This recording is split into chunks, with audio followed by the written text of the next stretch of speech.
하나님 말씀 요한복음 5장입니다. 요한복음 5장 17절부터 우리 30절까지 건강하신 분들 일어나셔서 하나님 말씀 읽겠습니다. 요한복음 5장 17절 예수께서 시작. 예수께서 그들에게 이르시되 내 아버지께서 이제까지 일하시니 나도 일한다 하시며 유대인들이 이로 말미암아 더욱 예수를 죽이고자 하니 이는 안식일을 범할 뿐만 아니라 하나님을 자기의 친아버지라 하여 자기를 하나님과 동등으로 삼으심이로라. 그러므로 예수께서 그들에게 이르시되 내가 진실로 진실로 너희에게 이르노니 아들이 아버지께서 하시는 일을 보지 않고는 아무것도 스스로 할 수 없나니 아버지께서 행하시는 그것을 아들도 그와 같이 행하느니라. 아버지께서 아들을 사랑하사 자기가 행하시는 것을 다 아들에게 보이시고 또 그보다 더 큰 일을 보이사 너희로 놀랍게 여기게 하시리라. 아버지께서 죽은 자들을 일으켜 살리신 같이 아들도 자기가 원하는 자들을 살리느니라. 아버지께서 아무도 심판하지 아니하시고 심판을 다 아들에게 맡기셨으니 이는 모든 사람으로 아버지를 공경하는 것 같이 아들을 공경하게 하려 하심이라. 아들을 공경하지 아니하는 자는 그를 보내신 아버지도 공경하지 아니하느니라. 내가 진실로 진실로 너희에게 이르노니 내 말을 듣고 또 나 보내신 이를 믿는 자는 영생을 얻었고 심판에 이르지 아니하나니 사망에서 생명으로 옮겼느니라. 진실로 진실로 너희에게 이르노니 죽은 자들이 하나님의 아들의 음성을 들을 때가 오나니 곧 이때라. 듣는 자는 살아나리라. 아버지께서 자기 속에 생명이 있음같이 아들에게도 생명을 주어 그 속에 있게 하셨고 또 인자됨으로 말미암아 심판하는 권한을 주셨느니라. 이를 놀랍게 여기지 말라. 무덤 속에 있는 자가 다 그의 음성을 들을 때가 오나니 선한 일을 행한 자는 생명의 부활로 악한 일을 행한 자는 심판의 부활로 나오리라. 내가 아무것도 스스로 할 수 없노라. 듣는 대로 심판하노니 나는 나의 뜻대로 하려 하지 않고 나를 보내신 이의 뜻대로 거기까지 읽도록 하겠습니다. 자리에 앉겠습니다.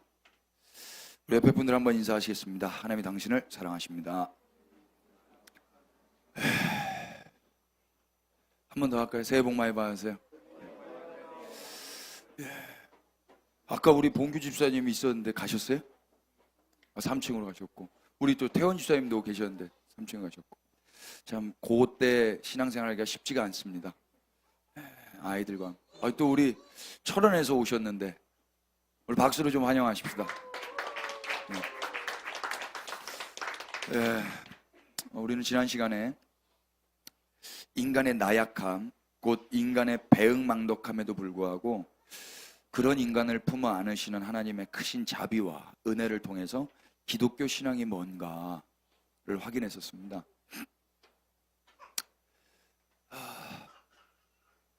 지난주에 메시지를 기억하면서 상상의 나래를 한번 펼쳐보십시다. 위에 계신 분들과 우리 방송으로 함께 하시는 분들도 사실 위에 가면 예배드리기가 참 어렵습니다. 그래서 애들은 애들대로 그냥 내버려 두시고 여러분들을 예배드리셔야 그 시간들을 잘 보낼 수 있습니다. 애 중심이 아니라 자기 중심으로 하나님 앞에서 이렇게 반응하는 게 훨씬 더 애들한테도 좋고 우리한테도 좋거든요. 제가 지나보니까 그렇더라고요. 애들은 어떡하냐? 주께 맡기는 겁니다. 주께 맡기고 지난주 말씀 한번 잘 생각해 보세요. 병자에게 38년이라는 시간은 질병과 함께 이기심과 경쟁심을 함께 키워온 시간이었을 텐데요. 그러나 예수님은 배려와 양보, 이해와 관용이 조금도 없는 그죠? 경쟁과 승리, 또 자기와 치유밖에 모르는 그곳으로 친히 찾아오셨죠. 그러나 그렇게 예수님이 오셨음에도 불구하고 예수님을 보는 자도 없었고 예수님께 간구하는 자도 한 명도 없었습니다. 인간들 중에 어느 누구 하나 예수님께 먼저 원하는 자도 없었고 먼저 요구하지도 않는 그런 황폐한 땅에 우리 예수님은 친히 병자에게 자유와 치유를 선사하시죠. 그렇다면 감사합니다 하고 받아야 되는데 이놈의 인간들이 그럼에도 불구하고 자신이 선물로 받은 자유와 치유를 예수님을 떠나 고발하는 데 사용해 버리죠. 그의 고발로 인해 예수님은 박해를 받게 되시고 더 나아가 살해의 위협까지 받게 되셨어요. 이 사실을 아는지 모르는지 그 38년 만에 치유받은 그 사람은 이제 성경 안에서 사라져서 더 이상 보이지가 않았습니다. 예수님도 그에 대해서 아무 말도 말씀하시지 않으세요. 평가하지 않으세요. 예수님은 그저 침묵하시죠. 우리는 여기서 기독교의 핵심이 배신하지 말자가 아니라 배신한 자를 용서하신 예수님이라고 배웠습니다. 중요한 겁니다, 여러분. 배신하지 말자 돼요? 맨날 배신하는데. 기독교의 핵심 가치는 어디에 있냐면 인간 측에서 배신하지 않은 데 있는 게 아니라 배신하고 또 배신한 그 인간을 용서하신 예수님께 있는 것입니다. 아멘. 언제 하실 거예요? 주님의 은혜는 우리의 배신보다 크셨습니다. 사람을 바꾸는 건 그래서 인간의 결단이 아니라 주님의 사랑인 거예요. 사람 바뀌어져요? 정신과에서도 사람 바뀌어지는가 이걸 가지고 수십 년 동안 고민을 하시더라고요. 사람 잘 안 바뀝니다. 멀리 볼 거 없지 않습니까? 우리 보면 되잖아요. 지난주랑 이번 주 얼마나 바뀌어 있었어요? 어제랑 오늘 얼마나 바뀌어 있었어요? 잘 안 바뀌어요. 지난주에 드렸던 예배랑 오늘 드렸던 예배 확 바뀌어 있었어요? 안 그래요. 지각하는 사람 맨날 지각하고요. 성경 안 보던 사람 계속 안 보고. 안 바뀌어요, 사람. 언제 바뀌냐? 시간이 지나야 돼요. 그분이 계속 오래 참고 기다려 주셔서 사람이 조금 바뀌더라고요. 조금. 오늘 예배 후에 여러분들 나눔을 하실 때 오늘 말씀이 어땠는지, 설교가 좋았는지, 재미가 있었는지 이런 거 나누시는 거 아닙니다, 여러분. 하나님께서 지난 한 주 선포된 말씀으로 나는 어떤 삶을 살게 되었는지 그런 말씀을 나누시는 거예요. 그 말씀을 통해 들은 복음, 곧 주님의 사랑과 은혜를 통해서 지난 한 주를 어떻게 살게 되었는지 그 이야기를 우리 주님이 들으시고 싶어 할 거예요. 너 지난 한 주 나에 대해서 이만큼 배우고 이만큼 살았구나. 그걸 기뻐하시지. 그러므로 주일 말씀, 오늘의 말씀은 주일 예배 후에 바로 나누라고 주신 말씀이 아니라 신자로서 한 주를 살아갈 때 길이 되라고 주신 말씀으로 여기시는 게 옳습니다. 이번 한 주를 이 말씀을 가지고 사는 거예요. 밥을 먹고 내가 사실은 이걸 잘 못 하더라고요. 사실 밥을 먹는 이유는 밥을 평가하기 위해서 먹는 게 아니잖아요. 이 밥을 안 먹으면 살아갈 수가 없기 때문에 먹는 거거든요. 올해부터 나누게 된 이 예배 후에 그 나눔의 시간이 내 개인적 감정의 평가나 뜻없는 결단의 시간이 되지 않으셨으면 좋겠어요. 그거 안 했으면 좋겠어서 그렇게 하자 하는 걸 여지껏 안 한 거거든요. 지난주에 선포된 말씀이 어떻게 소망 없는 나의 삶을 조금씩 변화시켜 왔고 살아가게 했고 그래서 힘겨운 일상을 살아내게 했는지 이걸 나누게 된다면 우리는 그 나눔 안에서 다른 게 아니라 그 말씀이신 하나님이 너를 그렇게 살아가게 하셨구나 하면서 그 작은 그룹 안에서도 주님을 다시 예배하게 될 거예요. 그게 그분의 힘이셨구나. 한편 그렇게 지난주에 봤던 그 사람은 성경 안에서 휙 하고 사라졌지만 어디에선가 38년 만에 경험하는 그 자유와 치유를 만끽하며 살았겠죠.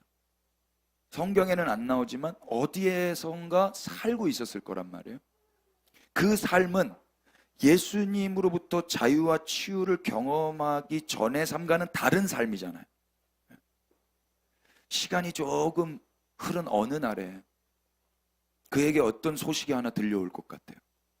야, 예수라는 자가 체포됐대. 그리고 엄청 두드러 맞고 있대. 그리고 또 그 예수가 죽었대, 십자가에서. 이거 이 사람도 들었을 거거든요. 죽지 않고 살아있다면. 한동안 잊고 있었던 그 베데스다에서의 그 38년간의 악몽이 예수 그리스도의 그 죽음과 함께 또 한 번 생각났을 거예요. 그리고 또 한 번 그분에 대해서도 기억나게 됐을 거예요. 이 소식을 듣게 되면. 그리고 그 괴로움과 지옥 같았던 현실에서 가만 보자. 내가 어떻게 이 자유를, 이 치유를 누리게 된 거지? 그걸 또 생각하게 되지 않았을까?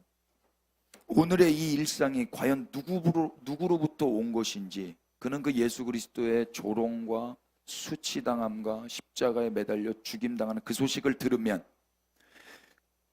성경 안에서는 사라졌고 예수님의 시야에서는 사라졌고 예수님을 고발하고 도망갔지만 이 사람은 그때 비로소 조금씩 생각이라는 걸 하게 될 거라고. 그리고 그 괴로움과 지옥 같았던 현실에서 내가 이 자유와 치유를 누리게 된 건 그분 때문이었구나 라는 걸 조금이라도 생각할 수 있지 않겠어요?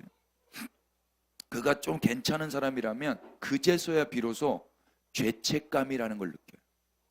죄책감. 아예 쓰레기는 죄책감도 없어요, 여러분. 맞아. 내가 지금 이렇게 자유를 누리는 거, 내가 지금 베데스다가 아니라 성전에도 왔다 갔다 하고 우리 가족들이랑 같이 밥도 먹는 거, 이거 다 그 예수 때문이었지. 근데 그 예수가 죽었다고? 매우 찝찝할 거예요. 매우 찝찝한데 뭐 이미 예수님이 죽었는데 어떡할 거예요? 그런데 또 소식이 들려와요. 그분이 부활하셨다고. 그때부터 불안하기 시작해요. 그때부터. 근데 만약에 그 부활하신 예수님이 이 사람을 찾아갔어. 뭐라고 말하실 것 같아? 너 이 새끼 그때 나 고발하고 유대인들에게 쪼로로 달려가서 그런 말씀 안 하실 거예요. 예수님이 이렇게 말씀하시지 않겠어요? 인자가 온 것은 섬김을 받으려 함이 아니라 도리어 섬기려 하고 자기 목숨을 많은 사람의 대속물로 주려 함이었다. 찝찝해하지 마라. 또 건강한 자에게는 의사가 쓸데없고 병든 자에게라야 쓸데있다. 내가 의인을 부르러 온 것이 아니다. 죄인을 불러 회개시키러 왔다. 회개가 언제 터지겠어요? 그때 터지는 거예요. 또 이렇게 말씀하실 거예요. 이 사람은 이제 그 예수님의 방문과 그 예수님의 그 부활 이후에 그 목소리를 듣고 난 다음에 이 고백을 하게 되겠죠. 우리가 아직 죄인 되었을 때 그리스도께서 우리를 위하여 죽으심으로 하나님께서 우리에 대한 자기의 사랑을 확증하셨느니라. 이제 비로소 이 고백을 하면서 살게 될 거라. 이 순서를 잘 기억하셔야 돼요, 여러분. 딱 치유와 자유, 결단, 나 이제 주님을 위해 살 거예요. 그렇게 안 된다고요. 주님을 그냥 휙 떠나버려요. 치유와 자유를 받아놓고도. 그런데 예수님이 그런 죄인을 위해서 죽는 거예요. 죽고 부활하시는 거예요. 그 소식을 듣는 거예요. 시간적으로. 그리고 나서 비로소 예수님 왜 오셨지? 예수님 이 건강하지 않은 자를 위해서 오신 거구나. 이 죄인을 회개시키려고 오신 거구나. 이게 하나님의 사랑이구나. 그걸 전하게 된다고요. 순서가. 인간은 하나님께 죄를 드렸지만 하나님은 인간에게 은혜를 주셔요. 인간은 하나님께 무례했지만 하나님은 그런 인간에게 친절하셔요. 이것이 하나님의 넉넉하심이고 이 세상에는 없는 크신 은혜와 사랑이라고 하는 것입니다. 우리 죄의 용서를 위해 고발당하시고 박해받으시고 죽임당하신 그 예수님으로 인해서 여러분 지난 한 주 잘 사셨기를 바랍니다. 만약에 예수님 저 예수님 덕분에 살았어요 라고 우리가 나누게 된다면 우리 주님 기뻐하실 겁니다. 그 소리 정말 듣고 싶어 하실걸요. 여러분 만약 부모님인데 자녀들한테 무슨 소리 듣고 싶으세요? 자녀들이요 지껏 필요할 때는 자기들 목소리를 들려줘요. 전화도 해요. 아빠 이거 좀 사주세요. 아빠 이거 좀 해주세요. 딱 알아요. 전화가 딱 오면 알아요. 너 필요해서 전화했구나. 하나님도 아실걸요? 너 필요해서 나의 앞에 나왔구나.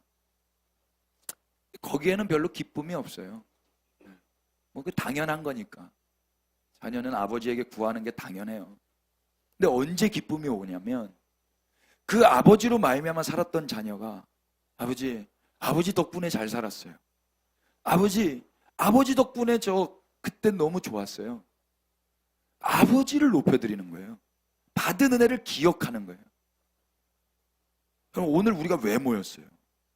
지난 한 주간 은혜 받았기 때문에 모인 거 아니겠습니까? 우리의 찬양은 아버지 지난 한 주 당신이 은혜 주셔서 잘 살았어요. 그래서 주님이 찬양 받으셔야 돼요. 이래서 예배하기 위해서 모인 거 아닙니까? 근데 바뀌어버렸어요. 어떻게 된 게.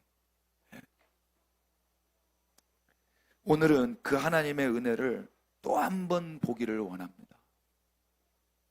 17절 보실래요?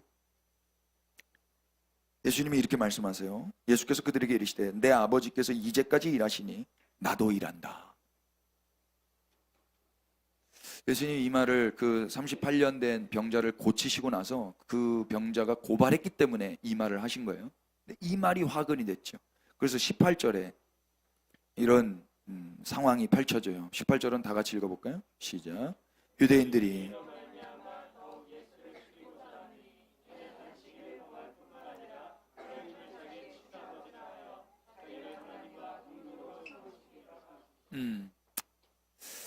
예수님이 이 유대인들로 하여금 살해의 위협을 받으시면서 예수님을 죽이려고 달려드는 그 위기가 이제 찾아오죠. 유대인들의 분노는 크게 두 가지였던 것 같아요. 첫 번째는 안식일을 범한 거.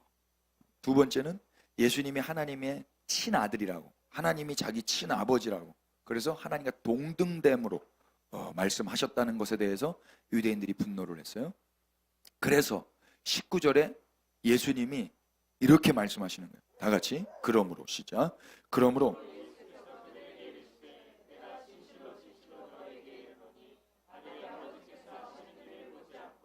아무것도 스스로 할 수 없나니 아버지께서 행하시는 그것을 아들도 그와 같이 행하니. 아멘. 예수님은 38년 된 병자처럼 회피하지 않으세요. 책임을 전가시키지 않으세요. 여기서 정면 승부를 하시면서 오히려 이해하지 못하는 유대인들에게 복음을 선사하시죠. 복음을 전파하시고 예수님 왜 이 땅에 오셨는지를 말씀하세요. 예수님 왜 이 땅에 오셨죠? 속으로만 생각하세요. 마태복음 1장을 통해서 제가 예수님 오신 이유를 말씀드리자면, 첫 번째는 예수님은 자기 백성을 그들의 죄에서 구원하시려는 아버지 하나님의 마음 때문에 오셨어요. 그리고 두 번째는, 그래서 하나님이 자기 백성을 버리지 않았다, 하나님이 자기 백성을 끊어내지 않았다라는 걸 보여주시기 위해서, 하나님이 그들과 여전히 함께 하심을 보여주시기 위해 임마누엘로 오셨어요. 그게 두 가지예요. 자기 백성을 그들의 죄에서 구원하시기 위해서, 그리고 하나님이 함께 하신다는 걸 보여주시기 위해서. 그래서 하나님이 오신 게 아니라 누가 왔다고요? 예수님이 오셨다고. 애기로, 인간으로. 한번 확인해 보실래요? 마태복음 1장 21절. 참 이게 우리의 신비입니다. 예수님을 너무 비약적으로 갑자기 나의 구주로 이렇게 받아들이시면 성경을 이해하는데 매우 좀 어려움이 많아질 거예요. 이해가 안 될 거예요, 독해하는데. 근데 성경 그대로 읽으시면 됩니다. 21절. 아들을 낳으리니 이름을 예수로 하라. 이는 그가 자기 백성을 그들의 죄에서 구원할 자이심이라 하니라. 이 모든 일이 된 것은 주께서 선지자로 하신 말씀을 이루려 하심이니, 이르시되 보라 처녀가 잉태하여 아들을 낳을 것이요 그의 이름을 임마누엘이라 하리라 하셨으니, 이를 번역한즉 하나님이 우리와 함께 계시다 함이라. 그러니까 자기 백성은 누가 하는 거예요? 어떤 선지자가 누구의 말을 받아서 한 거죠? 그러니까 이스라엘 구약 시대에 이스라엘의 하나님의 선지자가 하나님의 말씀을 받아서 말한 거예요. 그러니까 여기서 말하는 자기 백성은 하나님의 백성인 거죠. 그런데 그걸 예수님이라는 분이 오셔서 하신다는 거예요. 그리고 또 예수님의 이름이 임마누엘인데 그 임마누엘을 번역하니까 하나님이 우리와 함께 하시다라는 거예요. 하나님의 함께 계심을 누구를 통해서 알게 되냐면 예수님을 통해서 알게 된다. 이게 중요한 겁니다, 여러분. 우리가 요한복음 1장에서 인간들이 빛으로 나올 수 있는 이유를 뭐라고 그랬죠? 빛이 빛을 가리셨기 때문이다 그랬어요. 빛이 그냥 빛으로 있었으면 인간들은 나올 수가 없어요. 근데 인간들이 빛으로 나오게 되는 건 빛이 빛을 가렸기 때문인데, 거룩하신 하나님이 어떻게 죄악밖에 없는 이스라엘과 함께 할 수 있지요? 이 질문에 대한 대답 역시 하나님이 하나님 되심을 가리셨기 때문이라고 우리는 말할 수밖에 없어요. 어떻게 임마누엘이 가능합니까? 하나님이 어떻게 그 죄밖에 없는 백성들과 함께 하실 수가 있어요? 하나님이 하나님을 가리셨기 때문인 거예요. 그게 누군 거예요? 예수 그리스도신 거예요. 아멘 안 하실 거예요? 어려워서 그런 거예요? 아니면 진짜 부정하시는 거예요? 하나님은 당신의 백성을 그들의 죄에서 구원하시고 그들과 함께 하셔야 돼요. 그런데 하나님의 거룩한 본성과 성품으로는 그게 가능합니까? 불가능합니까? 빛을 가려야만 인간들이 빛으로 나아올 수 있었던 것처럼 하나님은 하나님 됨을 가리셔야만 이스라엘에게 오실 수 있고 이스라엘과 함께 하실 수 있는 거예요. 만약 하나님이 이스라엘에게 다이렉트로 바로 오시면 이스라엘은 어떻게 될까요? 빛을 가리지 않고 인간들을 그냥 바로 비춰버린다면 그 빛 앞에 모든 인간들은 다 타 죽어버릴 거거든요. 동일하게 하나님께서 직접 바로 이스라엘에게 오신다면 이스라엘 그냥 즉사예요. 감당이 안 된다고. 구약 성경에서 한번 확인해 볼까요? 출애굽기 19장으로 갑시다.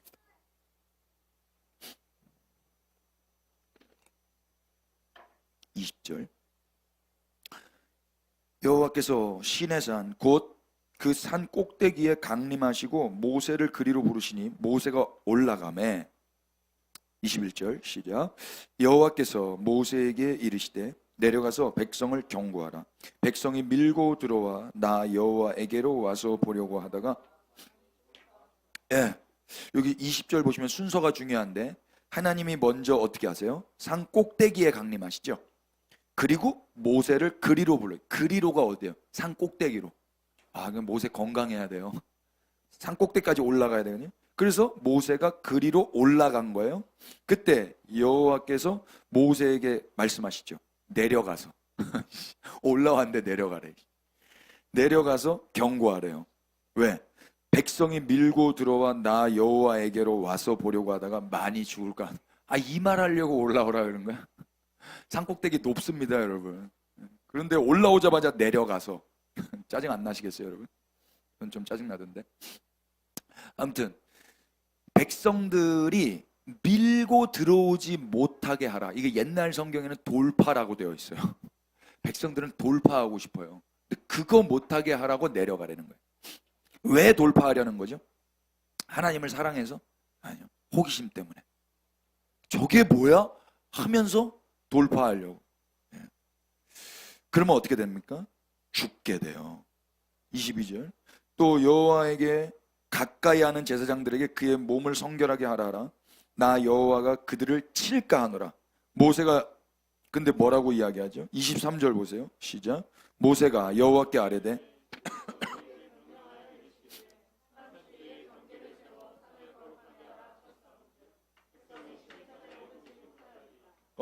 모세가 네 알겠습니다. 내려가서 그렇게 말하겠습니다. 그렇게 해요?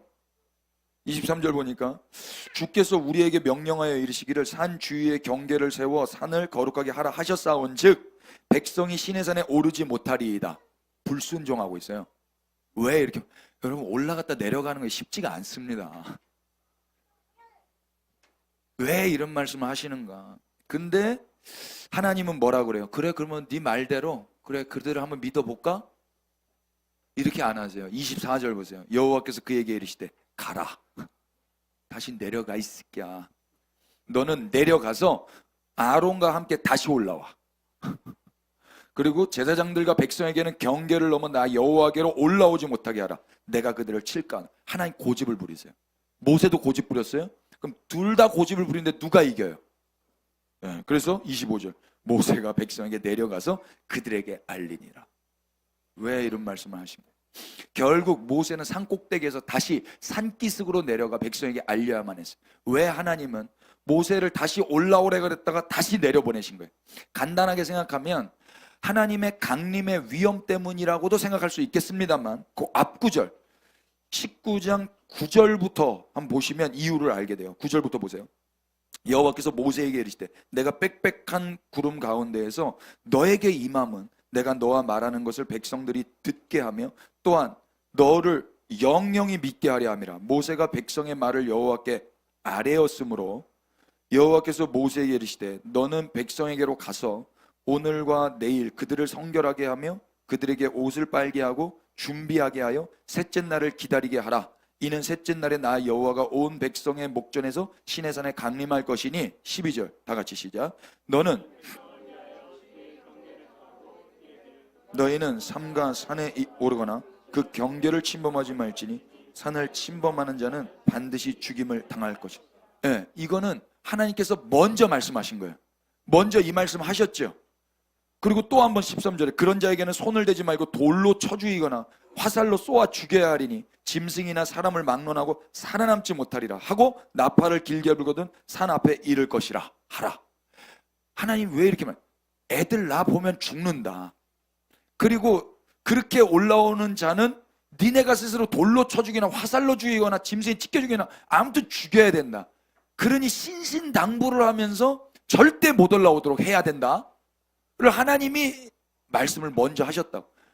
그럼 모세가 어떻게 하는가 보실래요? 14절. 이제 한 번 올라갔어요. 모세가 한 번 올라갔다가 이 말씀 듣고 14절 모세가 산에서 내려와. 올라갔다 내려왔어요. 백성에게 이르러 읽어볼까요? 백성을 시작. 백성을 성결하게 하니 그들이 자기 옷을 빨더라. 15절 모세가 백성에게 이르되 준비하여 셋째 날을 기다리고 여인을 가까이 하지 말라. 아멘. 내려가서 모세가 하나님 시킨 거 했다 안 했다? 하나님은 뭐 했어요? 네, 성결하게 하는 거 했어요. 그리고 중요한 게 뭐 있어요? 12절에 주위의 경계를 정하고 산에 오르거나 경계 침범하지 말라. 경계 침범하는 자 나에 가까이 오면 다 죽는다. 이거 내려가서 말했어요 안 했어요? 안 했잖아요. 안 하니까 하나님 다시 산으로 올라와. 올라간 다음에 다시 내려가. 그리고 그거 말해. 근데 모세는 걷다 대고 23절에 아이 말했어요. 너 말 안 했어. 하나님이 맞아요? 모세가 맞아요? 하나님이 맞죠. 그래서 다시 내려와서 그거 말하는 거예요. 왜 이렇게 하나님이 집요하신 거죠? 하나님께서 원하시는 건 뭐냐면 자기 백성이 죽지 않는 거예요. 하나님께 가까이 침범하면 다 죽어요. 그래서 그게 중요한 거거든요. 근데 모세는 15절 보세요. 여인을 가까이 하지 말라. 이런 말 하나님 하셨어요? 안 하셨어요? 하나님께서 쓰신 단어는 뭐예요? 경계, 침범, 돌로 쳐 죽임, 화살로 쏴 죽임, 반드시 죽임. 이런 강력한 단어를 쓰셨단 말이에요. 근데 모세는 그저 성결, 옷을 빨게 하고 여인을 가까이 하지 말라만 이야기한다. 하나님 이걸 알고 계시죠. 하나님 비록 산 꼭대기에 계셔도 아니 산 너머에 계셔도 산 기슭에서 모세가 무슨 말 하는지 아신다 모르신다? 아신다. 그리고 인간의 그 호기심, 인간의 하나님을 향한 그 욕심을 하나님이 아시기 때문에 절대 못 올라오게 해요. 이게 포인트인데 그 포인트를 놓치고 이야기를 했다고요. 그러니까 다시 내려가라 했던 거예요. 우리 하나님 모든 것을 알고 계신 하나님이세요. 그러나 모세는 어떤 자신만만해하며 하나님께 하나님 그거 말씀했는데요. 백성들에게 다 말했는데요. 아니 너 다시 내려가서 다시 말해. 모세도 고집을 피웠지만 하나님의 고집을 이길 수는 없어요. 하나님의 고집이 그래서 은혜인 것입니다. 아멘 되세요? 하나님이 그래? 뭐, 말했어? 그럼 넘어가. 이랬으면 어떻게 돼요? 다 죽는 거예요. 다. 왜 하나님이 고르신 분인가요? 이유는 다 백성이 경계를 침범하여 하나님께 밀고 들어왔다가는 다 죽기 때문에 하나님이 모세가 무슨 말 하나 더 잘 들으셨을 거예요. 이 새끼 그럴 줄 알았어. 이거 다시 올라와. 다시 내려가. 결국 모세는 산 꼭대기에서 다시 산기슭으로 내려갔고 그리고 20장에 하나님이 말씀을 하시는 거예요. 이것이 그 유명한 십계명이라고 하는 거죠. 잘 보세요. 순서가 19장 25절, 모세가 백성에게 내려가서 그들에게 알리니라. 모세는 지금 산 꼭대기에 있어요? 산 밑에 있어요? 산 밑에 있어요. 그리고 20장 1절에 하나님이 이 모든 말씀으로 말씀을 하세요. 모세 올라오지 않고 모세 내려가 있는 상태 그냥 이야기를 한다고. 왜 그래? 모세 너 거기에 있어야 되겠다. 네가 거기서 막고 있어야 되겠다. 아예 그냥 하나님 말을 그냥 시작해 버리신다. 그리고 1절부터 17절까지 소위 10계명, 10가지 계명에 대해서 말씀을 하세요. 그럼 10가지 계명 말씀하실 때 모세는 어디 있었어요? 산 꼭대기에서 산 밑에 있었어요. 18절 보시면 알아요. 18절 보시면. 17절까지 10계명을 다 말씀하시고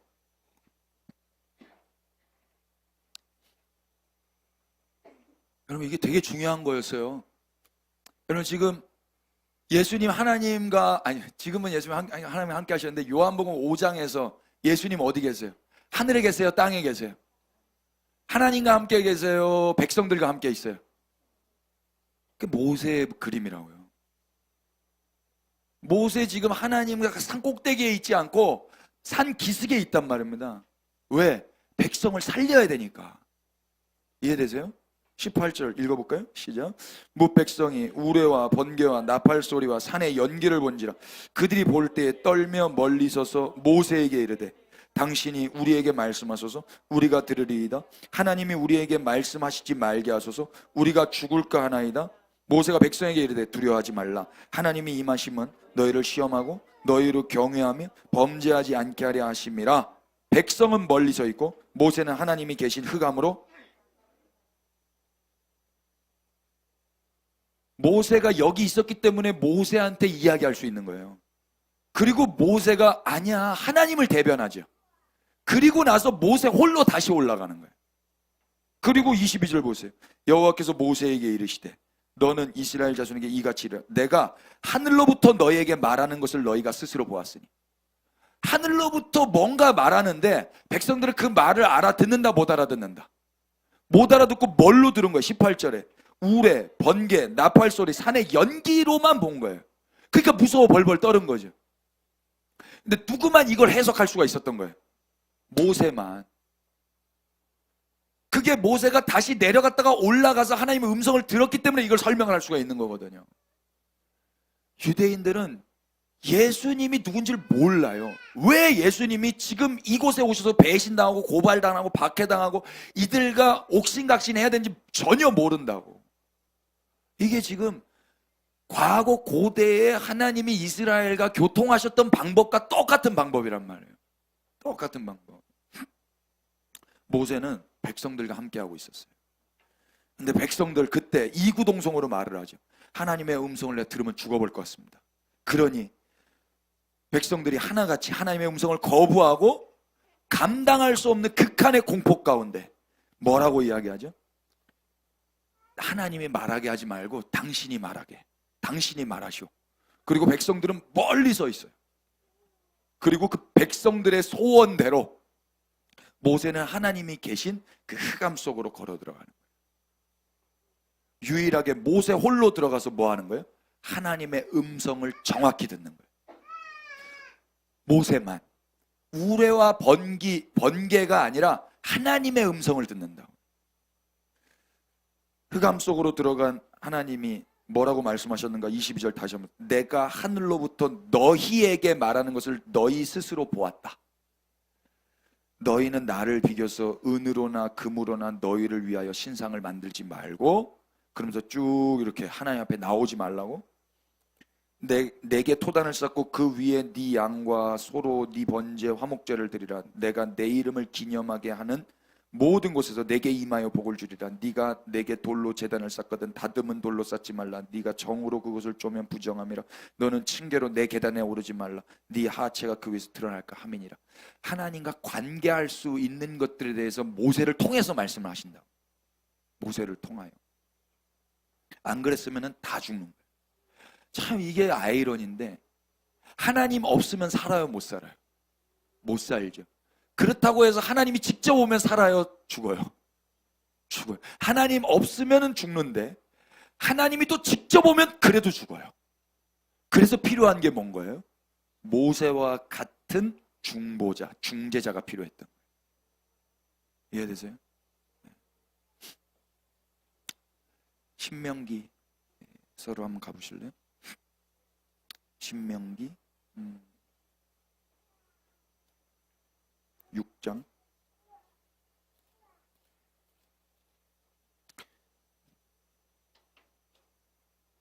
23절부터만 보실까요? 모세가 이걸 다시 한 번 더 정리해서 이스라엘 백성들에게, 이스라엘 다음 세대들에게 이렇게 말을 합니다. 산에 불이 타며 캄캄한 가운데에서 나오는 그 소리를 너희가 듣고 너희 지파의 수령과 장로들이 내게 나와. 하나님이 말씀하셨어요, 하늘에서. 근데 그게 어떻게 됐다고요? 산에 불이 타며 캄캄한 가운데 나오는 소리였어요. 그러니까 이스라엘은 하나님의 음성을 명확하게 듣는 게 아니라 산에 불이 난 걸 보는 거예요. 이게 하늘에서 하나님이 말씀하신 결과였어요. 못 들어요. 무슨 말인지도 몰라. 그냥 무서운 거지. 그럼 불이 났다고 생각해 보세요. 그리고 이렇게 말하는 거죠. 우리 하나님 여호와께서 그의 영광과 위엄을 우리에게 보이시매. 이게 하나님의 영광이었어요. 위엄이었어요.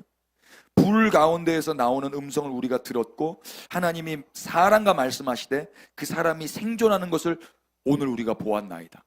하나님이 사람과 말씀하셨는데 생존하는 사람을 봤다는 거예요. 그 사람이 누군 거예요? 모세지요. 이제 우리가 죽을 까닭이 무엇이냐니까. 아니 저렇게 하나님과 말해도 사는 사람이 있는데 우리가 죽을 이유가 뭐가 있습니까? 이제 큰 불이 우리를 삼킬 것이요 만일 우리가 우리 하나님 여호와의 음성을 다시 들으면 뭐 할 것이다? 죽을 것이다. 그래서 26절 읽어볼까요? 시작. 육신을 가진 자로서 우리처럼 살아계시는 하나님의 음성이 불 가운데에서 바람을 듣고 생존한 자가 누구니까? 이 말은 뭐예요? 생존한 자가 있다 없다? 없다는 거예요. 누구가 그런 사람이 있습니까? 당신밖에 없지 않습니까? 그러니까 27절 당신은 가까이 나아가서 우리 하나님 여호와께서 하시는 말씀을 다 듣고 우리 하나님 여호와께서 당신에게 이르시는 것을 다 우리에게 전하소서. 우리가 듣고 행하겠나이다. 백성들이 원했다고요. 백성들이 당신만 생존했으니 우리는 하나님 말씀도 다 죽으니 당신이 들어가서 듣고 와서 말씀해 주세요. 그러면 우리가 살겠습니다. 두 가지 삶의 의미가 있어요. 하나님의 음성을 들어야 살아요. 아멘이죠? 근데 직접 들으면 살아요, 죽어요? 죽어요. 이 아이러니거든요. 우리는 하나님의 음성을 들어야 사는데 하나님의 음성을 들으면 죽는다고. 그래서 누가 필요한 거예요? 모세가 필요했던 거예요. 모세가. 근데 모세도 인간이기 때문에 죽어요. 모세가 죽으면 어떻게 되는 건가요? 하나님 음성을 들을 길이 없지 않습니까? 그럼 결국 죽은 목숨이거든요. 그런데 하나님께서 어떻게 하시는가 보세요. 신명기 18장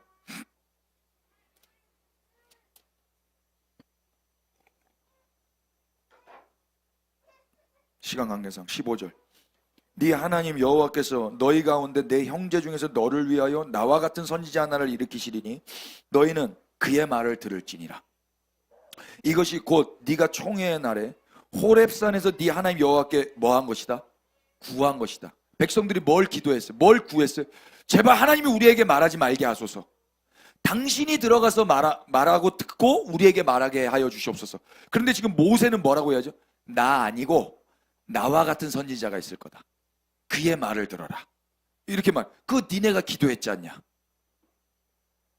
곧 네가 말하기를 내가 다시는 내 하나님 여호와의 음성을 듣지 않게 하시고 다시는 이 큰 불을 보지 않게 하소서. 두렵건대 내가 죽을까 하나이다 하매 여호와께서 내게 이르시되 그들의 말이 옳도다. 18절 읽어볼까요? 시작. 내가 그들의 형제 중에서 너와 같은 선지자 하나를 그들을 위하여 일으키고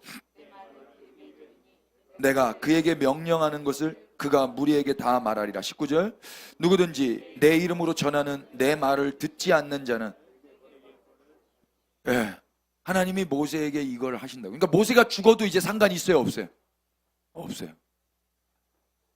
이게 누구 안에서 성취가 돼요? 아멘 되세요? 와, 저는 이 말씀 준비하면서 막 소름이 끼쳤어요. 여기서 모세와 같은 선지자란 말은 하나님과 이스라엘 사이의 중보자란 이야기예요. 우리는 아직까지 생각하시면 안 돼요. 이스라엘과 하나님 간의 관계예요. 예수님의 오신 이유도 마태복음 1장을 통해서 하나님이 자기 백성, 하나님이 그들과 함께 하신다라는 걸 보여주시기 위해서 오신 거란 말이에요. 아직까지 우리가 들어오면 안 돼요. 예수님의 제자들도 처음에는 예수님이 하나님이 보낸 이 모세가 말한 그분이라는 거 알았어요? 몰랐어요? 몰랐어요. 아무도 몰랐다고. 예수님의 죽음 이후에 알게 된 거예요. 죽음 이후에 성령님을 받고. 사도행전 3장으로 가보세요.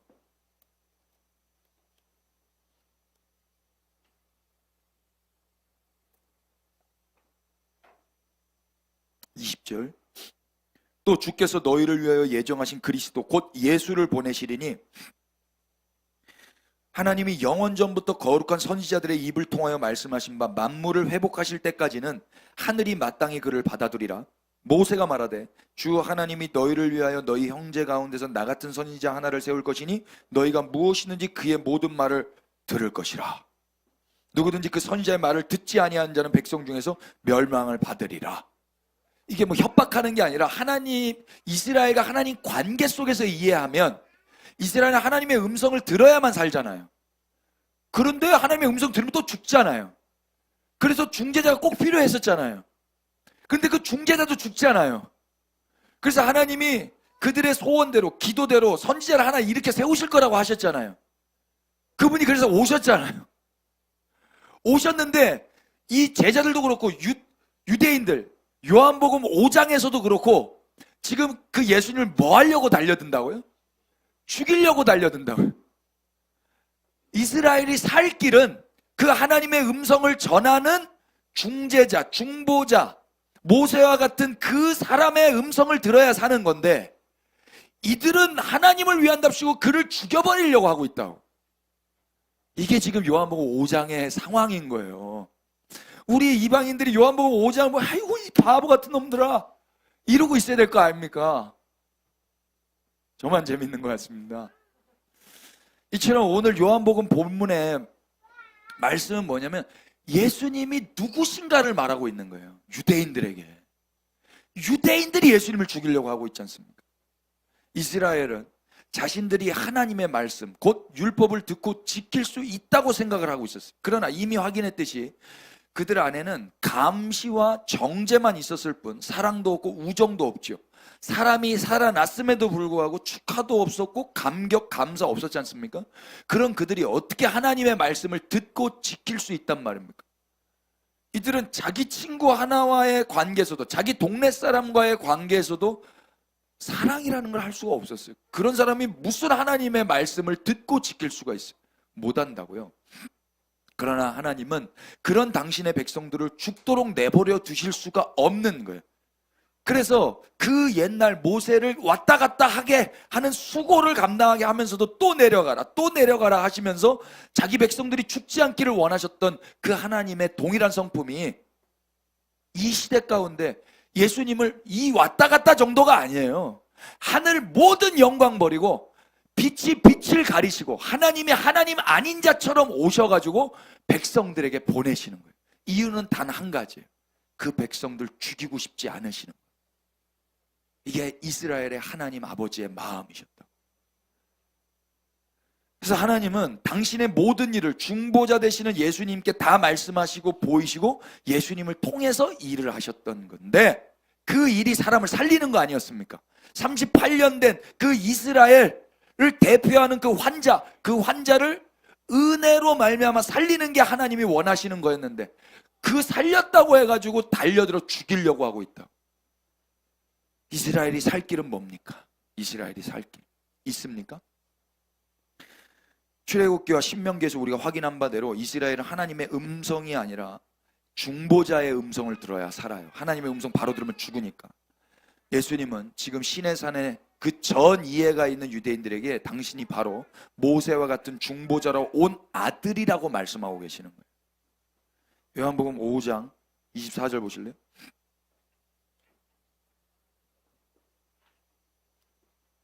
내가 진실로 진실로 너에게 이르노니, 다 같이 내가 내 말을 듣고, 시작, 내 말을 듣고 또 나 보내신 이를 믿는 자는 영생을 얻었고 심판에 이르지 아니하나니.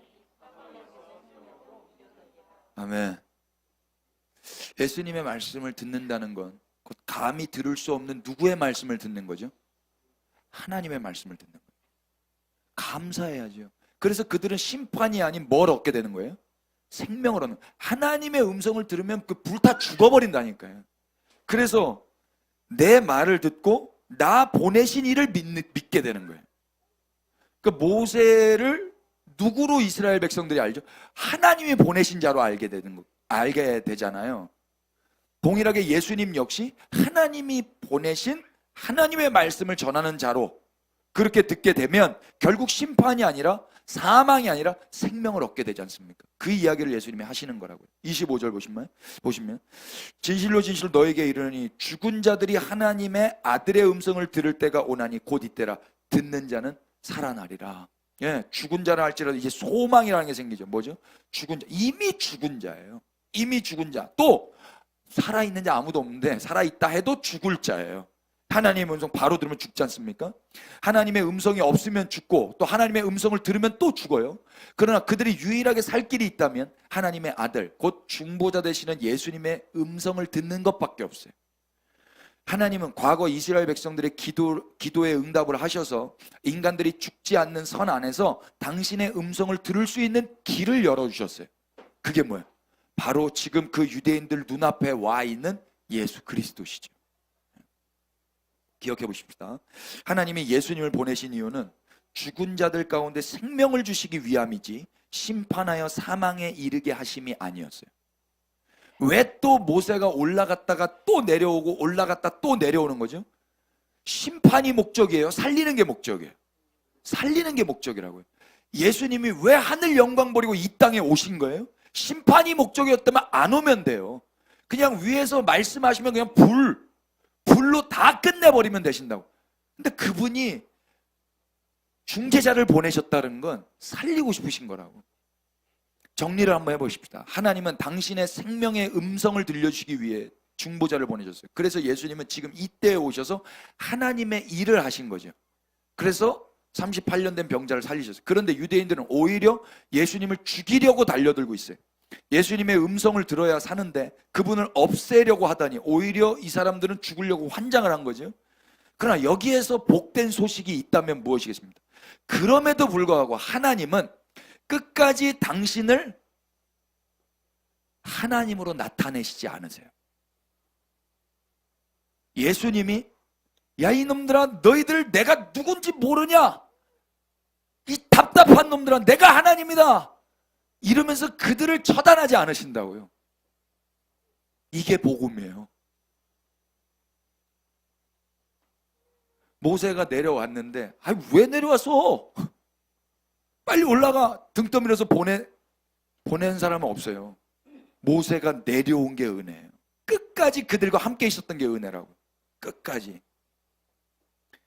왜 하나님은 끝까지 당신을 하나님으로 나타내지 않죠? 그래야만 이스라엘 백성들이 살아갈 수가 있어요. 와, 이게 오늘 메시지의 하이라이트예요. 만약 이때라도 하나님이 하나님 다음으로 나타나셨다면 이스라엘 백성들은 어떻게 되는 거예요? 다 죽는 거예요. 그럼 하나님이 하나님 다음으로 하나님이 하나님답지 않은 게 결정적으로 나타낸 게 뭐예요? 그게 예수님의 죽음이에요. 그게 하나님의 하나님답지 않음을 제일 보여줄 수 있는 장면이거든요. 하나님이 왜 죽어요? 근데 하나님이 죽잖아요. 그럼 왜 그렇게 한 거라고요? 하나님이 하나님 다음으로 나타나면 우리가 죽거든. 하나님은 우리를 살리려고 오신 거예요. 그래서 끝까지 당신이 당신으로 나타나지 않으세요. 내가 죽을게. 살아있다 해도 만약 하나님께서 하나님으로 직접 나타나신다면 이스라엘 백성들의 삶이 어땠을까 한번 상상해 보세요. 매일 벌벌 떨면서 죽음과 공포 가운데 지옥 같은 삶을 누려야 하지 않겠습니까? 매일 산에서 불이 나. 매일 우레와 번개 소리를 들어. 미쳐버려요. 내가 살아있어도 살아있는 게 아니라고요. 공감되세요? 지금 하나님께서 하나님으로 안 나타나시는 게 은혜라고요. 삶 자체가 심판이고 삶 자체가 사망이에요. 살았으나 죽은 자라고. 여담입니다만 여러분, 제가 제 다음으로 여러분들에게 나타나면 어떨 것 같으세요? 여러분 다 죽어요. 제 다음으로 나타나면. 저는 지금 제 다음으로 안 나타나고 있습니다, 여러분.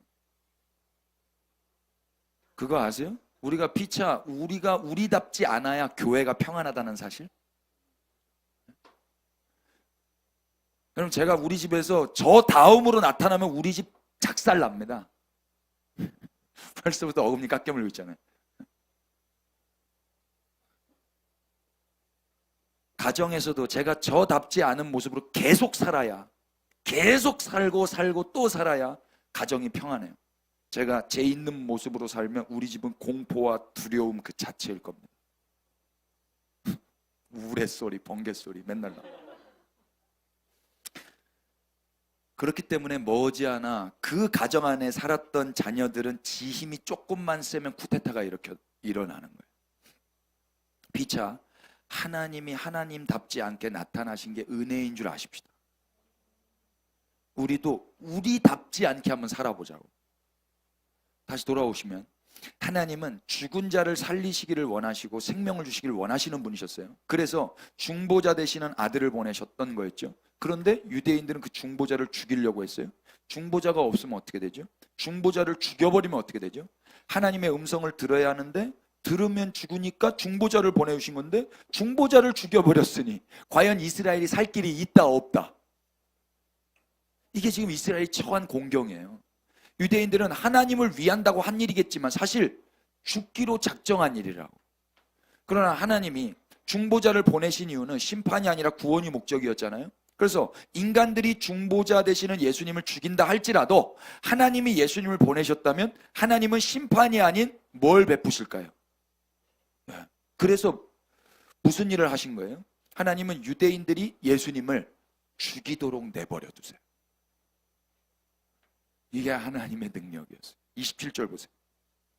또 인자됨으로 말미암아 심판하는 권세를 주셨느니라. 사실 하나님은 예수님께 인자됨으로 말미암은 심판의 권세를 주셨는데 그런 예수님이 인자됨으로 말미암아 인간들의 손에 박해를 받으시고 십자가에 죽임을 당하시는 거예요.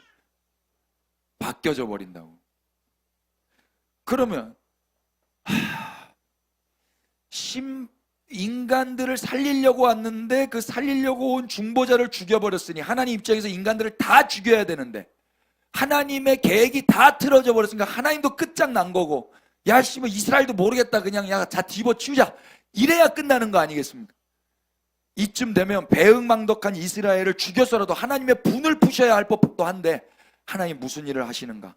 하나님은 이미 죽어버린 예수님께 이렇게 말씀하세요. 아들아 일어나라. 그래서 예수님이 그 죽음 가운데서 일어나시는 거예요. 그래서 우리 예수님이 홀로 부활하셨습니다. 아멘. 하나님이 예수님 부활시키셨어요. 그래서 그렇게 사망해서 무덤 가운데 있었던 예수님이 하나님의 음성을 홀로 들으시죠. 처음도 하나님의 음성을 들으신 분 예수님밖에 없어요. 무덤 가운데서 하나님의 음성을 들은 분은 예수님 한 분밖에 없어요. 그래서 그 사망 가운데 홀로 예수님이 일어나신다. 28절 보세요. 이를 놀랍게 여기지 말라. 무덤 속에 있는 자가 다 그의 음성을 들을 때가 오나니. 29절 다 같이 시작. 선한 일을 행한 자는. 우리는 이 말씀을 통해서 선한 일을 해서 생명의 부활로 나오기를 원하죠. 이 말씀 여러분 어떻게 해석하셨어요? 그렇게 섣불리 적용하면 안 돼요, 여러분. 과연 이 땅에서 선한 일을 한 자가 과연 있어요? 유일하게 선택받은 선한 백성, 내가 지금 하고 있는 일은 선한 일이라고 자부하면서 예수님을 죽였어요. 근데 그게 과연 선한 일이었습니까? 하나님의 음성을 들은 자 없었고 하나님의 음성이 안 들리니 선한 일을 당연히 할 수도 없었고, 유일하게 하나님의 음성을 듣고 선한 일, 사람을 살리셨는데 그 살린 예수님을 죽이려고 했던 게 이 당시에 선한 백성들이었다고. 누가 과연 선한 일을 할 수 있어요? 하나님의 음성으로 오신 예수의 말씀도 안 들었는데 무슨 인간들이 선한 일을 통해서 생명의 부활을 기대할 수 있냔 말이에요. 사진 한번 띄워봐 주실래요? 싸구려 도파민. 이 시대 사람들은요 다 싸구려 도파민에 중독되어 있어요. 첫 번째 그게 뭐냐면 하루 종일 쇼폼을 보는 거예요. 계속 배달 음식만 시켜 먹어요. 음식 안 만들어 먹어요. 밤에 쇼핑 앱 켜가지고 충동적으로 주문해요. 거기 재밌거든요. 돈 쓰는 게. 또 물 대신 액상 과당을 음료 물처럼 마셔요. 이거 먹으면 죽는데, 이거 계속 먹으면 죽는데 그게 재밌어서 맛있어 계속 먹어요. 싸구려 도파민에 중독이 돼서. SNS 확인 안 하면 불안해서 못 살아요. 긴 글을 읽길 귀찮아요. 성경 못 읽어요, 여러분. 이게 이 시대 사람들. 선한 일 한 사람이 있어요, 없어요? 건강한 도파민은 상대적으로 이런 겁니다. 심장 터지게 달리는 거예요. 여러분 지난 한 주간 심장 터지게 달려보셨어요? 이거 해보셨어요? 거의 없죠. 호흡과 명상에서 오는 평안함. 주님 앞에 가만히 있어 보셨어요? 주님 하고 가만히 몇 분이나 있어 보셨어요? 건강한 음식을 먹고 나서 건강한 음식으로 말미암아 그 오는 그 행복감 느껴보셨어요? 우리 나 썩은 거밖에 안 먹어요. 배움으로부터 오는 성취감 느껴보셨어요? 배운 거. 지난주에 뭐 배우셨어요? 좋아하는 사람과 대화 나눠보셨어요? 우리는 어쩔 수 없는 사람과 대화. 선물 누구한테 하는 거예요? 안 하면 안 되는 사람한테 하죠? 사랑하는 사람한테 선물해야 되거든요. 이 사람한테 안 하면 또 찝찝한데 하는 사람한테 하셨죠? 목표를 달성해 가는 그 쾌감. 여러분 목표를 달성해 가고 계셨어요? 이 시대는요 건강한 도파민으로 말미암아 사는 사람도 거의 없어요. 소수예요. 소수. 다 썩은 싸구려 도파민에 중독되어 있는 사람들. 쾌감은 있을지 모르지만 행복감은 없는 좀비 같은 인생들. 고요하게 오랜 시간 앉아서 하나님의 음성 듣고 그분께 심장이 터지도록 부르짖어 찬양하고 기도해 본 사람 몇 명이나 될지 모르겠습니다. 그분의 말씀을 깊이 묵상하고 거기서 오는 통찰과 깨달음으로 인한 그 기쁨, 그분의 길고 긴 말씀을 느긋하게 읽어보고 있는 그런 하나님의 백성들, 그런 사람들이 있는 것 같아요. 이 시대는 죽으려고 환장을 했어요. 다들 다 죽으려고 환장을 했다고. 싸구려 도파민에만 그냥 몸을 팔고 있다고. 생명에 대한 기대도 없고 믿음도 없어요. 생명과 심판, 천국, 지옥 따위는 믿지 않아요. 믿어요? 애들이 믿습니까? 지옥을 믿어요? 천국을 믿어요? 안 믿는다니까. 그냥 살아요. 그냥. 아무 생각 없이. 하루하루 싸구려 도파민에 중독되어 돈 어떻게 하면 많이 벌까? 어떻게 하면 오늘 하루 즐겁게 살까? 이 생각밖에 없어. 그런 이 시대에 과연 어느 누가 선한 일을 하면서 살 수 있단 말입니까? 과연 어느 누가 생명의 부활을 기대할 수 있단 말이에요? 없어요. 그렇다면 어떻게 할 거예요? 이제부터라도 선한 일을 하겠습니다 결단하면 된다고요? 웃기고 앉아있는 소리예요. 기독교는 그런 거 아니라고 지난주에 말씀드렸죠. 그렇다면 과거 이스라엘은 어때요? 그때는 SNS 없었으니까 싸구려 도파민에 노출이 안 됐을 거라고? 인간은 다 똑같아요. 인간. 그들은 열심은 있었지만 그 열심은 결국 뭐 했습니까? 하나님의 중보자로 온 예수 그리스도를 살해해버리는 열심으로 귀결됐어요. 찾아보실까요? 로마서 10장 1절. 형제들아 내 마음에 원하는 바 하나님께 구하는 바는 이스라엘을 위함이니 곧 그들로 구원을 받게 함이라. 내가 증언하노니 그들이 하나님께 열심히 있으나 올바른 지식을 따른 것이 아니니라. 3절 보실까요? 시작. 하나님의 의를 모르고 자기 의를 세우려고 힘써 의를 복종하지 않아요. 그래서 예수를 죽이는 거예요. 죽으려고 환장을 한 거라고. 이 시대 사람들과 과거 이스라엘 사람들 똑같아요. 선한 일 한 사람은 아무도 없어요. 생명의 부활 기대할 수 있다 없다? 없다. 그럼 오늘날 2000년 지나서 요한복음을 읽을 때 선한 일에서 생명의 부활로 나는 나타나야지? 그거는 기독교 아니라고요, 여러분. 유일하게 선한 일을 하신 분은 예수 그리스도 한 분밖에 없으십니다. 예수님 무슨 썩은 일 하셨어요? 예수님 무슨 악한 일 하셨어요? 선한 일, 사람 살렸지 않습니까? 사람 살렸는데도 불구하고 사람들에 의해서 죽임을 당하시는 거예요. 그런데도 불구하고 그 사람들을 해코지 않으세요. 사람들이 죽이려고 할 때 하나님으로 안 나타나신다고. 유일하게 선한 일 하신 분은 예수님 한 분밖에 없어요. 그래서 생명의 부활로 나타나셔야 될 분은 우리 예수님 한 분밖에 없다 이야기입니다. 아멘 되세요? 예. 고린도전서 15장 가보세요. 그래서 20절 그러나 이제 그리스도께서 죽은 자 가운데서 다시 살아나사 잠자는 자들의 첫 열매가 되셨도다. 사망이 한 사람으로 말미암았으니 죽은 자의 부활도 한 사람으로 말미암도다. 아담 안에서 모든 사람이 죽은 것 같이 그리스도 안에서 모든 사람이 삶을 얻으리라. 그러나 각각 자기 차례대로 되리니 먼저는 첫 열매인 그리스도요 다음에는 그가 강림하실 때에 그리스도에게 속한 자요 그 후에 마지막이니 그가 모든 통치와 모든 권세와 능력을 멸하시고 나라를 아버지 하나님께 바칠 때라. 생명의 부활로 나타나신 분은 누구밖에 없다? 예수님밖에 없다. 그 예수님으로 말미암아 그 다음에 그가 강림하실 때 그 그리스도에 속한 자들이 생명의 부활 가운데로 나타나게 되는 것입니다. 아멘 되십니까? 그런데 우리는 이 말씀 요한복음 5장 말씀 읽고 그냥 생명의 부활에 꽂혀가지고 내가 오늘부터라도 선한 일을 하려고 한다니까요. 그걸 욕심이라고 한다고요. 그 욕심이 결국 예수도 죽여버리는 거예요. 그 욕심이 결국 하나님의 경계에 침범하지 말아야 되는데 하나님 앞에까지 나아가는 욕심까지 돼서 죽임을 당하게 된다고요. 인간의 어떠함으로는 그래서 생명을 취할 수가 없는 거예요. 중보자로 말미암아야만 살 수가 있는 거라고요. 기독교는 그렇게 죽임당하신 예수님이 부활하심으로 허락된 성령님에 의해서 이제 비로소 예수님이 주님이라는 걸 알게 된 사람들의 모임인 거예요. 순서.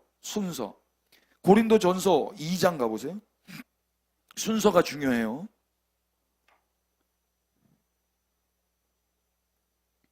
12절 우리가 세상의 영을 받지 아니하고 오직 하나님으로부터 온 영을 받았으니 이는 우리로 하여금 하나님께서 우리에게 은혜로 주신 것들을 알게 하려 하심이라.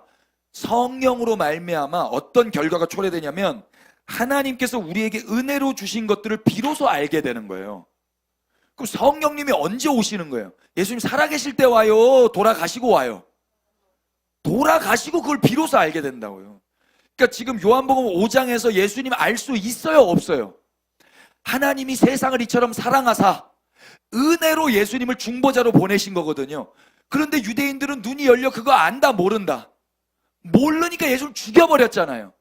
죽였는데도 아니야 죽이지 마. 이놈들 내가 널 죽일 거야. 안 그러시고 끝까지 하나님의 하나님됨을 가리셨어요. 그래서 죽고 성령을 선물로 또 보내주셔서 비로소 그들이 알게 되는 거예요. 그래서 사도행전 3장 우리가 아까 봤던 것처럼 제자들 중에서 예수님 누군지 몰랐는데 이게 바로 모세 그때 그 중보자 역할을 했던 것처럼 예수님이 그 역할이었구나. 그제야 그 복음을 전했다고요. 그 복음을. 고린도전서 12장 3절도 보세요.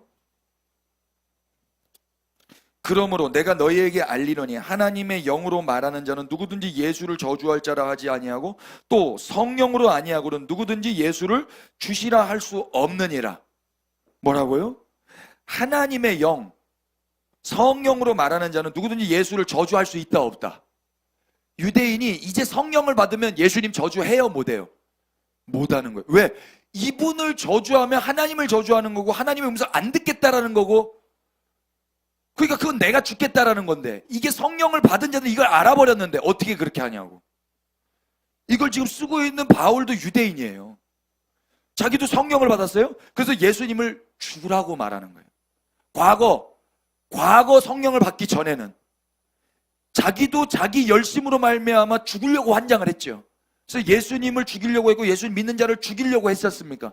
그래서 성령을 받고는 그거 못하는 거예요. 세상 어느 유대인이 예수님이 하나님의 중보자임을 알았습니까? 아무도 몰랐어요. 지금 이 말을 하고 있는 사도 바울도 몰랐고 사도행전 3장의 그 베드로도 몰랐고 아무도 몰랐어요. 그 누구도 예수님의 십자가 죽음 앞에서 선한 일을 한 자는 아무도 없었어요. 하나님의 음성 듣고 유일하게 선한 일을 하신 분 예수님 한 분밖에 없다 이야기예요. 예수님의 선하신 일, 곧 하나님이 하나님으로 나타내지 않으시고 죽으신 그 일로 인해서 유대인들과 또 우리까지 받은 은혜가 뭡니까?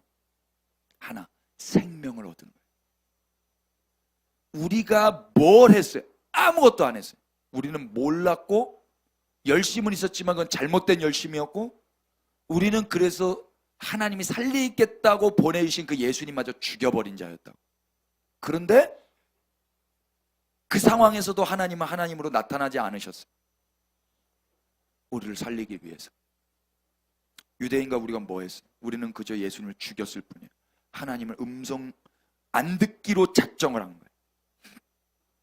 중보자를 죽여버렸으니 심판과 사망밖에 기대할 게 없는 인생들인데, 하나님이 무슨 일을 하셨다고요? 느닷없이 예수님을 부활시키셔서 우리에게 생명을 주시는 거예요. 그 중보자가 죽은 게 아니라 살아있어요. 그리고 그 중보자가 지금도 우리를 위해 간구하고 계세요. 이유가 뭐겠어요? 예수님 왜 우리를 살리고 싶으신 거예요. 우리는 지금 그쯤에 와 있는 거예요. 이 소식은 한참 있다 들려지는 거예요. 한참 있다. 이제 그렇다면 이 한참 있다가 듣고 난 다음에 우리에게 선한 일이란 무엇일까요? 무엇을 하면 우리가 생명의 부활을 얻을 수 있겠습니까? 유일하게 선한 일을 하시고 부활하신 그분을 믿는 것, 그분의 음성만을 사모하고 기다리는 것, 그걸 선한 일이라고 하는 거예요. 이해되세요?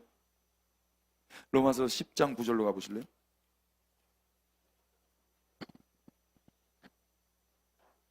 네가 만일 네 입으로 예수를 주로 시인하며 또 하나님께서 그를 죽은 자 가운데서 살리신 것을 네 마음에 믿으면 구원을 받으리라. 순서를 잘 보세요. 이미 예수님 로마서 당시에 살았어요, 죽었어요? 죽었어요. 그럼 왜 죽었어요? 로마인들과 유대인들, 모든 인간들을 대표하는 그 사람들의 손에 의해서 살해당하신다고.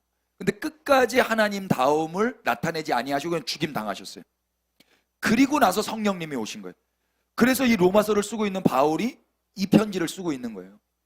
또 다른 누군가한테 뭐라고 말한다고요? 네가 만일 네 입으로 예수를 주로 시인하며 또 하나님께서 그를 죽은 자 가운데 살리신 것을 네 마음에 믿으면 너는 구원 받을 거야. 이게 무슨 말인지 이제 이해되지? 그분만이 중보자시거든. 하나님의 음성 들어야 사는데, 하나님 음성 들으면 죽는데, 그래서 중보자를 보냈는데, 중보자를 죽였는데, 근데 하나님 또 살리셨는데.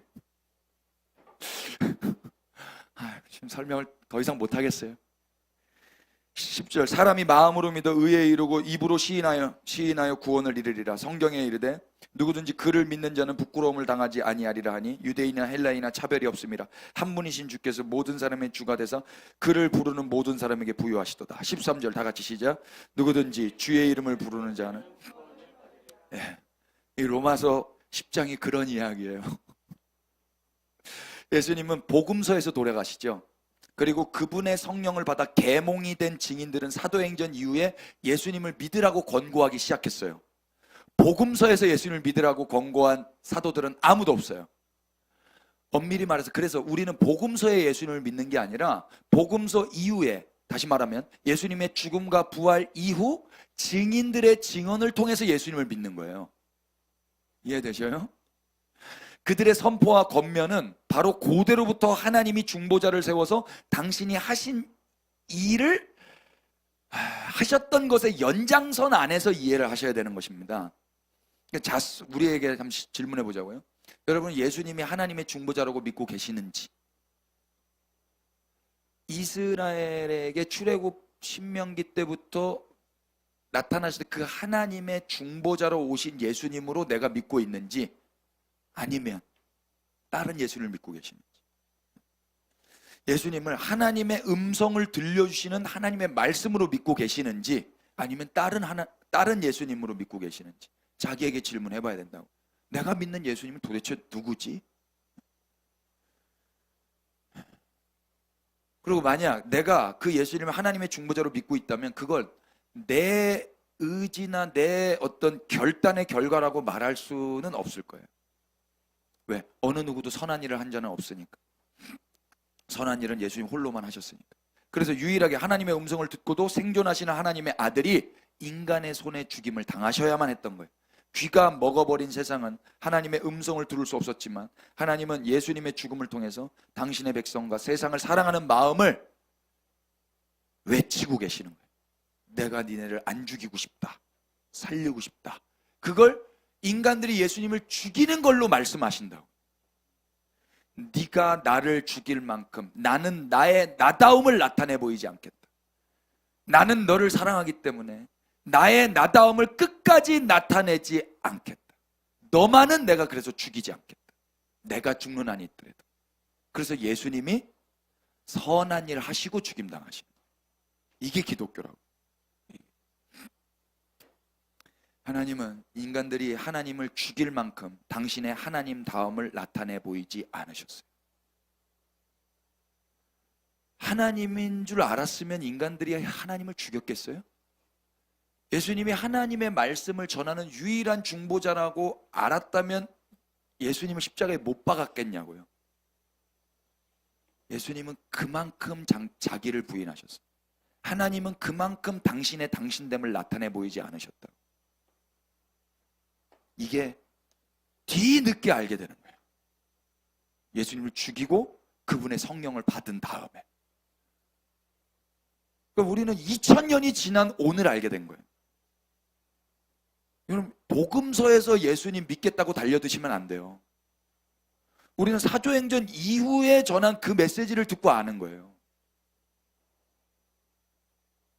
그 사랑과 능력으로 은혜를 받은 우리는 이제 어떻게 살아야 될까? 예수 믿으면 사는 거예요. 이걸 예수 믿는다고 하는 거예요.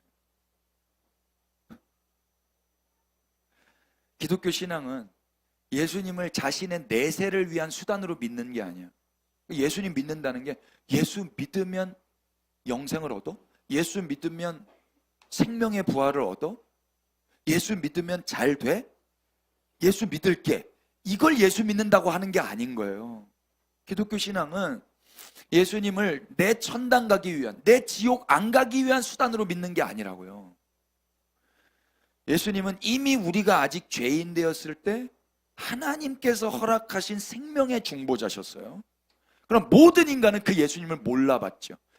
그래서 결국 예수님이 죽임당하셨어요. 그러나 하나님의 능력은 그 예수님을 살려내셨고 그 예수님을 죽인 자들이 그 배신자들이 예수님이 주님이라는 걸 그 예수님의 죽음의 열매였던 성령을 통해서 알게 돼요. 그리고 증거하기 시작하는 거예요. 예수 믿어라. 이렇게. 그럼 예수를 뭘로 믿으라는 거예요? 예수님만이 하나님의 음성이죠. 예수님만이 하나님의 말씀을 전하시는 중재자시오. 예수님만이 하나님의 그 생명을 주실 수 있는 유일한 분이셔. 이분으로 믿는 거라고요. 우리의 남은 삶은 이 예수님을 하나님의 아들로, 생명의 중보자로 이제 증거하면서 각자의 자리에서 이야기가 이렇게 끝나는 게 그분이 다시 오신다까지 기다리면서 사는 거예요. 히브리서 9장으로 가보세요.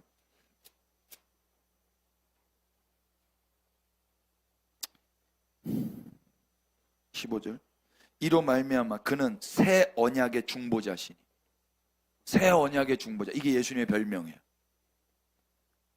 옛 언약의 중보자는 누구였어요? 모세였잖아요. 근데 모세 죽었지 않습니까? 새 언약의 중보자가 왜 필요한 거예요? 하나님의 음성 들어야 살잖아요. 근데 하나님의 음성 들으면 죽잖아요. 그래서 하나님의 음성을 전해줄 수 있는 중보자가 필요하잖아요. 근데 그분을 죽여버렸잖아요. 근데 하나님이 그분을 살리셨잖아요. 지금도 살아계시잖아요. 근데 그렇게 끝나는 게 아니라 그분이 다시 오신다니까요. 그분이 지금 근데 사셔서 뭐 하시고 계시냐면 계속해서 그분의 역할을 감당하고 계세요. 그리고 지금도 성령님에 의해서 이 말씀을 통해서 하나님이 누구신지, 하나님의 마음이 어떤지를 가르쳐주고 계세요. 난 니네 죽이고 싶지 않다. 니네 살리고 싶다. 그래서 나의 나다움을 가린 거다. 니네가 죽일 때 내가 니네를 처단하지 않은 이유가 거기에 있다. 계속 말씀을 통해서 말씀하고 계신다고요. 그걸 들은 자들이 어찌 우리 예수님을 수단 삼을 수 있겠습니까? 이제 내 생명을 다 전해서 다 들여서 그분을 증거하면서 사는 거라고. 그분이 누구신지를 증거하는 거고, 그분의 이야기가 아직 안 끝났다고 증거하면서 사는 거고. 그때 사람들이 뭐라고 그러겠어요? 저 병신조가 아직도 저거 믿고 앉았네. 너도 죽어라 이 새끼야. 그러면서 죽어왔단 말입니다. 그게 2000년 기독교 역사였어요.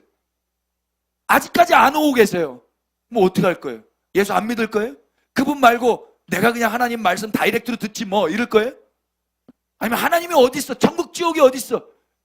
모른 척하고 사실 거냐고. 싸구려 도파민에 중독돼서. 그거 기독교 신앙 아니다 이야기입니다. 지금도 그분이 살아계시다고 믿으시죠? 그분도 주님만이 하나님의 음성을 전해줄 새 언약의 중보자라고 믿으시죠? 그리고 그분이 다시 오실 거라고 믿으시죠? 여기 보세요. 유언한 자가 죽어야 되나니 유언은 그 사람이 죽은 후에야 유효한즉 유언한 자가 살아있을 동안에는 효력이 없느니라. 이러므로 첫 언약도 피 없이 세운 것이 아니니 모세가 율법대로 모든 계명을 온 백성에게 말한 후에 송아지와 염소의 피 및 물과 붉은 양털과 우슬초를 취하여 그 두루마리와 온 백성에게 뿌리며 이르되 이는 하나님이 너에게 명하신 언약의 피라 하고 또한 이와 같이 피를 장막과 섬기는 일에 쓰는 모든 그릇에 뿌렸느니라. 이게 다 뭐예요? 옛 언약의 중보자가 한 일이에요. 22절 율법을 따라 거의 모든 물건이 피로써 정결하게 되느니 피 흘림이 없은즉 사함이 없느니라. 이 말씀만 똑대서 외우지 마셔요 제발 좀. 23절 그러므로 하늘에 있는 것들의 모형은 이런 것들로서 정결하게 할 필요가 있었으나 하늘에 있는 그것들은 이것들보다 더 좋은 제물로 할지니라. 그리스도께서는 참것의 그림자인 손으로 만든 성소에 들어가지 아니하시고 바로 그 하늘에 들어가사 이제 우리를 위하여 하나님 앞에 나타나시고. 하나님 앞에 나타나신 이유가 누구를 위하여라고요? 우리를 위하여. 25절 대제사장이 해마다 다른 것의 피로서 성소에 들어갈 것 같이 자주 자기를 드리려고 아니하시고 매년마다 대속제일마다 하실 필요가 없다 이야기예요. 십자가 단 한 번으로 영원한 속죄를 이루셨기 때문에. 아멘.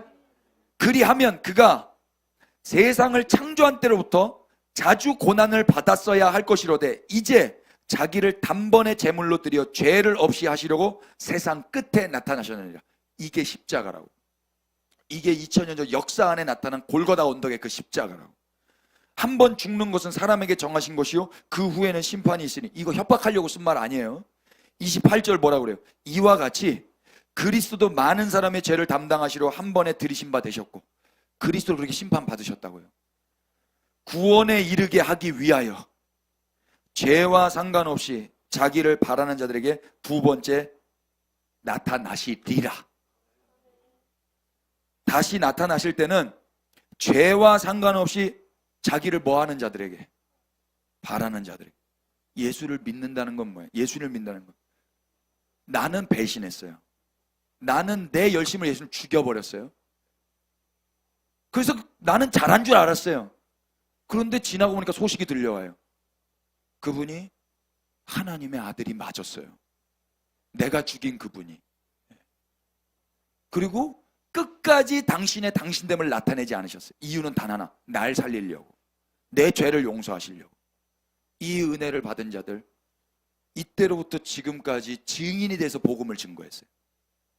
그런데 안 왔어요? 그런데 그렇다고 포기해요? 아니요. 이들은 그분만을 바라면서 기다리는 거예요.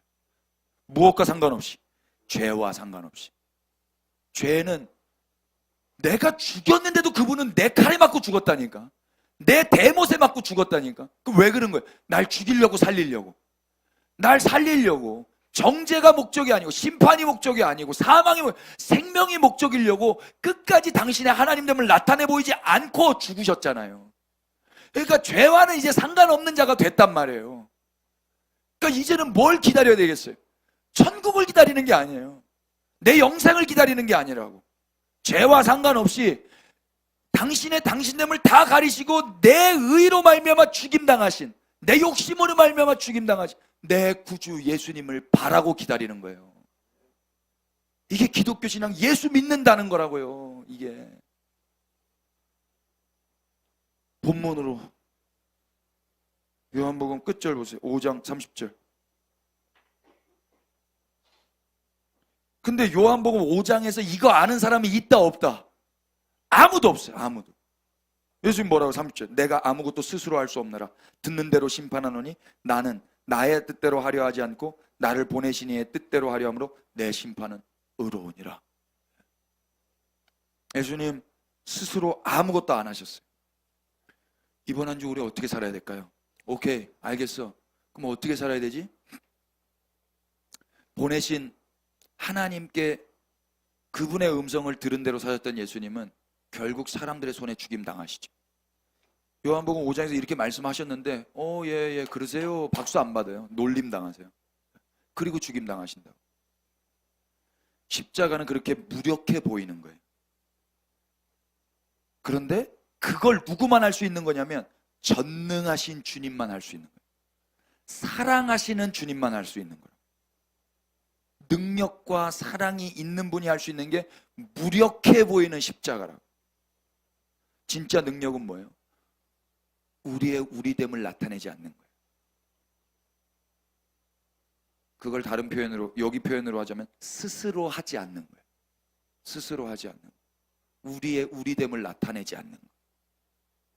스스로 감정대로 본능대로 우리대로 사는 건 누구나 할 수 있어요. 누구나 할 수 있다고. 예수님을 믿는다는 건 뭐냐면 이제 우리의 우리됨을 나타내지 않는 거예요. 집에서, 직장에서, 예배당 안에서, 이 나라 안에서. 하나님은 우리를 그렇게 예수 그리스도의 몸으로 부르신 이유가 뭐예요? 우리의 가정과 직장과 일상에서 당신의 중보자로 보내시는 거예요. 너 오늘 내 음성 들었어? 가정으로 가, 직장으로 가, 세상으로 가. 뭐 하라는 거예요? 말해도 못 알아먹는 그들에게 맞아 죽으라는 거예요. 죽어야 세월이 지난 다음에 알게 되는 거예요. 지금 못 알아요. 못 알아먹어요. 애들이 알아먹어요. 그 애가 이상한 거예요.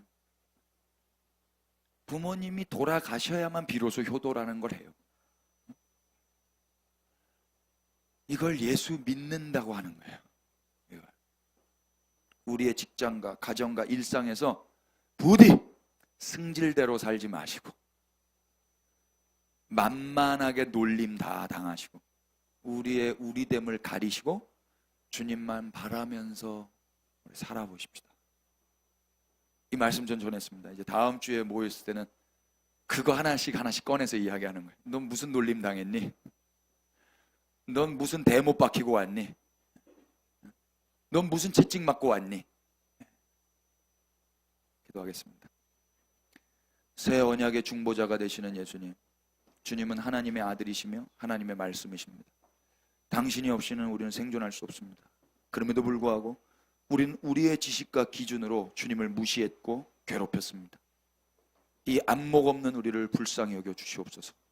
그럼에도 또 불구하고 당신의 당신됨을 가리신 그 크신 은혜로 인하여 우리의 죄를 사하시며 구원하신 은혜의 소식을 오늘 또 듣습니다. 그저 송구하고 또 감사를 드립니다. 이번 한 주 우리도 우리가 있는 그 자리에서 주님을 믿는 자답게 우리의 우리됨을 나타내지 않게 살아가게 하여 주시옵소서. 아무것도 스스로 하지 않고 우리를 통해서 하나님의 측량할 수 없는 사랑과 능력이 나타날 수 있도록 십자가를 지고 우리를 가리우고 주님을 따르게 하여 주시옵소서. 머지않아 하나님의 사랑이 우리의 일상에서도 나타나게 하실 예수 그리스도의 이름 받들어 기도 올렸습니다. 아멘.